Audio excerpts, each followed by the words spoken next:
looking at us, motherfucker. All right. I believe the error was the fact that you participated personally in the plea negotiations with my attorney and the prosecutor in the judge's chambers. I was not involved in the plea discussions. 3-day ordeal where she was bruised from head to toe and had multiple black eyes. Nicholas Mitchell, registered nurse there, that quote, "This abuse was the worst he has seen," end quote, in 5 years as a registered nurse in the emergency room. The more heinous a crime is, the less a judge has to say at sentencing because it's self-evident the effect that it's had. Okay, we're on the record in People versus Richard Galt, file number 244943. If I can have counsel put your appearances on, please.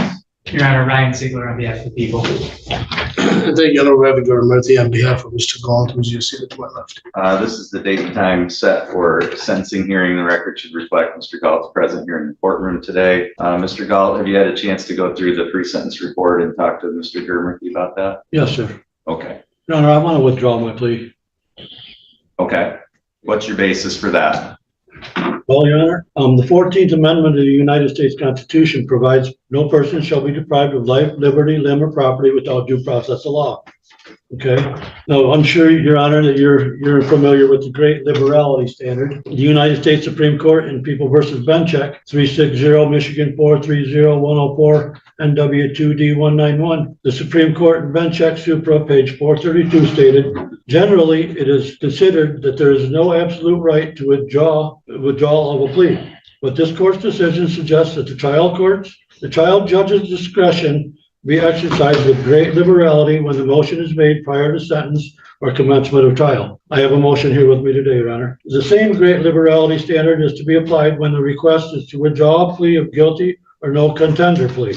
The Benchek and Prodigy are founded on the premise that the right to a jury trial is so important that exercise of that right should not be impeded by belief in the defendant's guilt. Okay. Under Michigan Court Rule 6.310, withdrawal or vacation of plea, B, withdrawal after acceptance but before sentence. Number 1, a plea may be withdrawn on defendant's motion or with the defendant's consent only in the interest of justice. In People versus Bonneville 291, Michigan App 363, 376, 804 NW2D 879, and Bonneville 291, Michigan App at 377 states the following.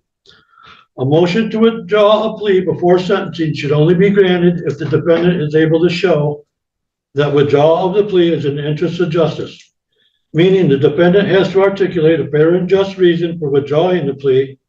Fair and just reasons are an actual claim of innocence or a valid defense of the charge. Your Honor, I'm innocent. My valid defense of the charge is I have DNA results from 2 different forensics labs of Jessica's fingernail clippings that say there was multiple contributors to DNA found under her fingernails, but there was no match to my DNA. Again, there was no match to my DNA under her fingernails. I have the Verizon Wireless report showing cell phone coordinates proving that the descendant and I were in different counties when the 911 call was placed. The Verizon Wireless report also proves that the prosecution can't even place the descendant and I in the same county as each other for the days in question. That's right, Your Honor. The Verizon reports don't even put the descendant and I in the same county for the days the crime was taking place. I have the Verizon reports with me today. I have the DNA reports today with me for your review.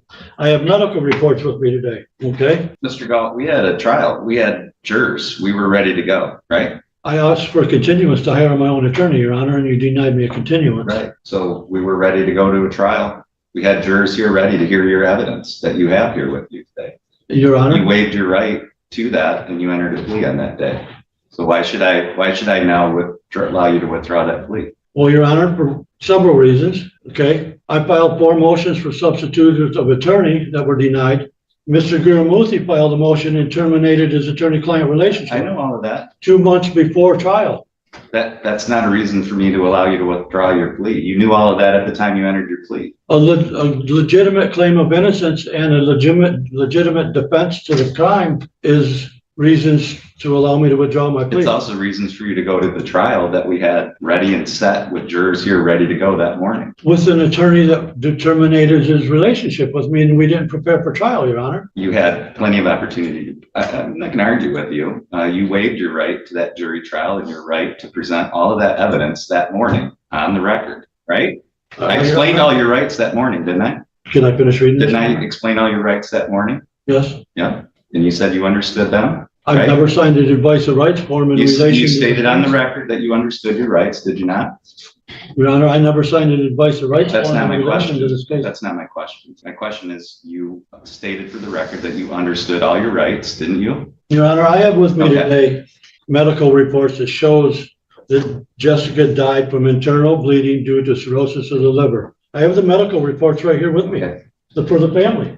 I can show You had the your medical report. opportunity to present all of that to a jury, and you declined that opportunity and you accepted a plea. Under the court rule that you cited, which is correct, NCR 6.310, you need to show that there was some type of error in the plea taking process. That means what we did on the record that morning in taking the plea. So I need you to tell me what you think the error was in the plea taking process. Well, Your Honor, I believe the error was the fact that you participated personally in the plea negotiations with my attorney and the prosecutor in the judge's chambers. Okay. How was According that? to, How was People that? versus Green, People versus Cobb, and People versus Killebrew, it says, we hold that sentencing concerns are appropriate subjects for plea bargaining. However, we hold that judges' roles in plea negotiations, the sentence bargaining included, is limited to consideration of the bargain between the defendant and the prosecutor. The judge may not become involved in the negotiations. Due to the nature of unequal bargaining positions of the judge and the defendant, any involvement in the negotiations transforms discussions into perceived coercion. Yeah, I was not involved in the plea discussions. Mr. Kuramosi told me that you, I asked the attorneys whether there was a plea agreement, and they indicated to me that you wished to enter into a plea agreement, which you confirmed on the record. Mr. Kuramosi told me that you were willing to allow me to make a plea of no contest to second-degree murder, a plea offer that was taken off the table 2 months prior. I was told that the judge is not going to allow you a continuance to hire your own attorney, but he has agreed to allow you to plead no contest to the second-degree murder, plea agreement that was taken off the table 2 months prior. And that's what we put on the record that morning. Right, that you were involved in the I was negotiation. not involved in the negotiations. I am innocent and I have a valid defense to the charge. Okay. I have the DNA results. I have the Thank you. Verizon You wireless stated your report. basis. I appreciate that. Mr. Grimurphy, is there any other legal argument you'd like to make on Mr. Galt's behalf? Regarding the withdrawal of plea, no, Judge. I've done my research. I've indicated to Mr. Galt, under the court rule, there was no legal error in taking of the plea. I've indicated to Mr. Galt, the court was not involved in plea negotiations. Mr. Ziegler, the morning of trial, and the jurors were here, renewed a plea offer that Mr. Galt then accepted. That's the process of what occurred. And then we did ask the court if the court would allow Mr. Galt to enter a plea and release the jurors if he entered a plea. In my experience, once the jurors are here, this court has not allowed that to happen, and essentially at all plea cutoffs, essentially has treated that as a plea cutoff. And that certainly was not the case in this matter, because the court did allow, based on the renewal of the plea offer from Mr. Ziegler's office. Correct. Okay, that's correct. Mr. Ziegler, any response to the people on the defendant's motion? Just two things, Your Honor. As to what Mr. Gurmurthy just said, I would confirm for the record that the plea offer has been the same pretty much since the inception of this case. The court was not involved in any negotiation or amendments to the plea offer. The offer in this case has been and has always been for over a year, at least closer to a year and a half, murder second. So there was no court involvement in the negotiation, just that the court allowed us to take the plea in spite of the fact that there was a plea cutoff prior. In terms of the actual innocence argument, Your Honor, I don't have any of these Verizon reports the defendant is claiming to want to present. I don't have these independent reports that Ms. Scott died of cirrhosis of the liver. Those are not the reports that were provided to me by Mr. Gurmurthy. It's the first I'm hearing of them. I don't believe they either exist or that they say what Mr. Galt implies they say, but in any event, I agree with the board.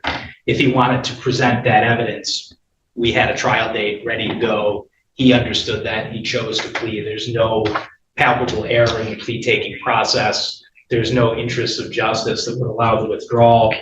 And certainly I would further argue under 6.310B that the prosecution would be prejudiced by a withdrawal of that plea, as it took significant time and effort to prepare for that trial, which was going to span over 2 weeks and involved subpoenaing and coordinating over 30 or 35 witnesses on the prosecution side to appear and to testify at that trial.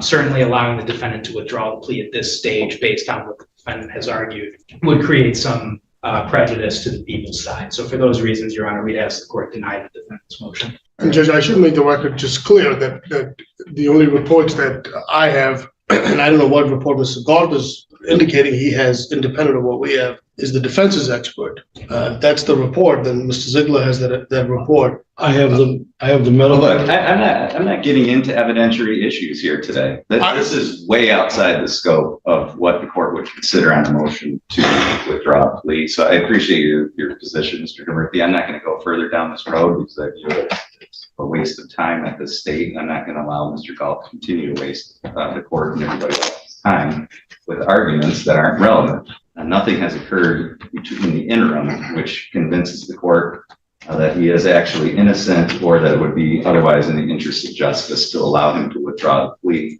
At this point, even if that were the case, for the reasons stated by Mr. Ziegler, there would be a high degree of prejudice to the people in allowing you to withdraw your plea at this late state when they were prepared, had all their witnesses ready to go for trial, and only because of your decision to accept a plea on that date did they not present those witnesses and that evidence and testimony. There was no procedural error in the taking of that plea.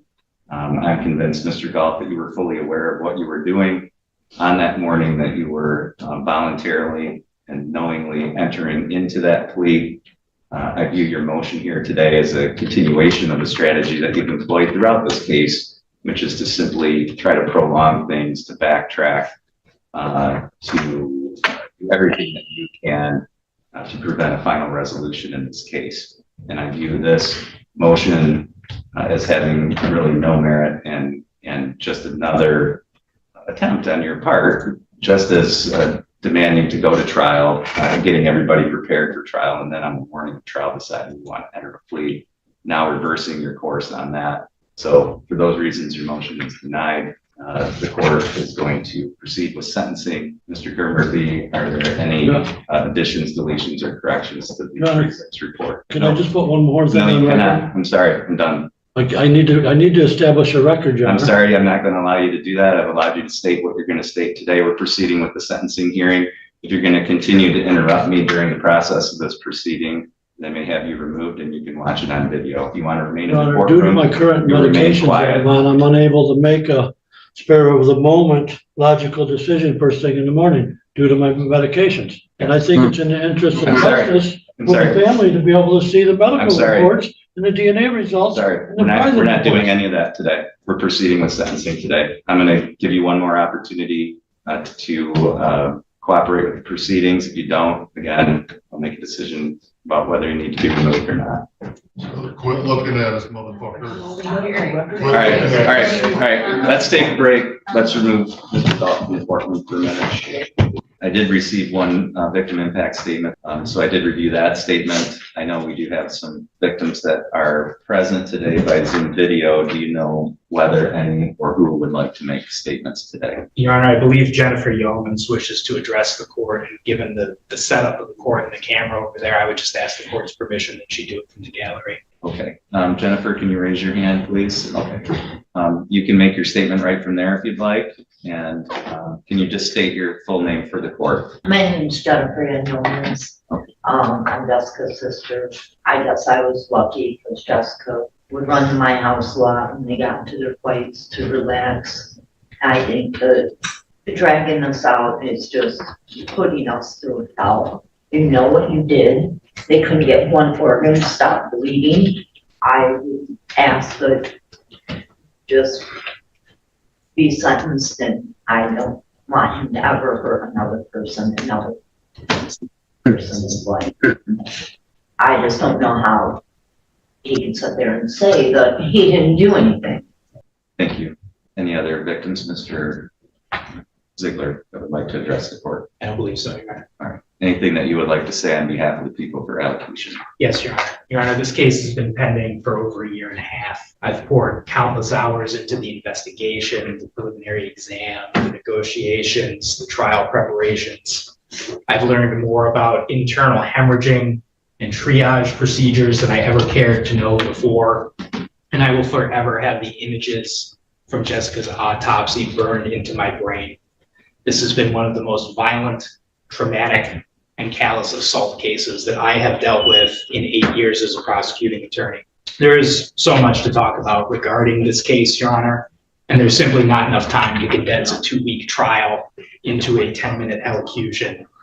Luckily, the PSI does a very good job of summarizing the facts, but there are a few details I just want to highlight about this case that I think demonstrate why a longer sentence is warranted. First, there's the nature of the offense itself, Your Honor. By all accounts, this was a vicious beating delivered by someone who has a long history of violence.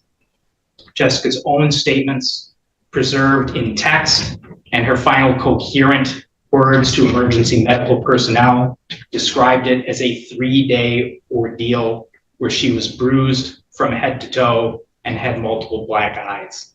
The EMS personnel noted that her arms were covered in bruises when they arrived to get her into the ambulance. The emergency room nurses, Jessamine Boyd and Nicholas Mitchell, described Jessica as being covered in bruises. Nicholas Mitchell, a registered nurse there, said to Detective Guzikowski that, quote, "This abuse was the worst he has seen," end quote, in 5 years as a registered nurse in the emergency room. Jessica's pain was so bad that upon arriving at the emergency room, she quickly became incoherent and began thrashing about, something the medical staff described in their reports as pain agitation. To my understanding, that means the pain was so bad she couldn't talk clearly, she couldn't think straight, she couldn't do anything but physically struggle against the pain. The medical records show that when Dr. Strell performed surgery and opened up her body, he, quote, "immediately found 9 liters of blood in the abdominal cavity," end quote. For reference, the human body typically has 5 liters of blood in it in total.